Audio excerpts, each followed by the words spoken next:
Hello, നമുക്ക് എളുപ്പത്തിലൊരു beef kurma റെഡിയാക്കാം. ഇതിന് വേണ്ടി കുക്കർ അടുപ്പിൽ വെച്ച് അതിലേക്ക് ആവശ്യത്തിന് ഓയിൽ ഒഴിച്ച് 2 ഗ്രാമ്പൂ, 2 ഏലക്ക, കുറച്ച് പട്ട എന്നിവ ചേർത്ത് അതിലേക്ക് എരിവിനാവശ്യമായ പച്ചമുളകും ഒരു ചെറിയ കഷ്ണം ഇഞ്ചി വെളുത്തുള്ളി എന്നിവ ചതച്ചതും ഇട്ട് കൊടുത്ത് വഴറ്റി കൊടുക്കുക. അതിലേക്കൊരു മീഡിയം സൈസിലുള്ള സവാള ചേർത്തതും വഴറ്റി കൊടുത്ത് ഒരു ഉരുളക്കിഴങ്ങ് 4ആയി കട്ട് ചെയ്തതും പിന്നെ 1.5 ടീസ്പൂൺ കുരുമുളക് പൊടിയും ചേർത്ത് നന്നായി വഴറ്റി കൊടുക്കുക. ഇതിലേക്ക് ഒരു പകുതി തക്കാളിയും പിന്നെ കഴുകി വൃത്തിയാക്കി വെച്ച ബീഫും ചേർത്ത് നന്നായി ഇളക്കി കൊടുക്കുക. ഇതിലേക്ക് ഒരു അരക്കപ്പ് രണ്ടാം തേങ്ങാപ്പാൽ ഒഴിച്ച് കൊടുക്കുക.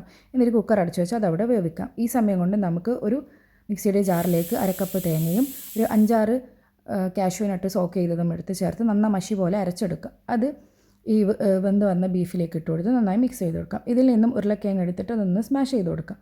നന്നായി തിളപ്പിക്കുക. കറി തിളച്ചത് മാറ്റി വെച്ചതിന് ശേഷം ഒരു പാൻ അടുപ്പിൽ വെച്ച് അതിലേക്ക് ഗീ ഒഴിച്ച് കൊടുത്ത് കുറച്ച് സവാളയും കുറച്ച് കറിവേപ്പിലിട്ട് നല്ലോണം മൂപ്പിച്ച് കൊടുക്കുക. അതിലേക്ക് 1/2 ടീസ്പൂൺ കുരുമുളക് പൊടിയും 1/2 ടീസ്പൂൺ ഗരം മസാലയും ചേർത്ത് നമ്മൾ നേരത്തെ തിളപ്പിച്ച് വെച്ച കറിയിലേക്ക് ഒഴിച്ച് കൊടുത്ത് മിക്സ് ചെയ്ത് കൊടുക്കുക. ഇത്രയേ ഉള്ളൂ.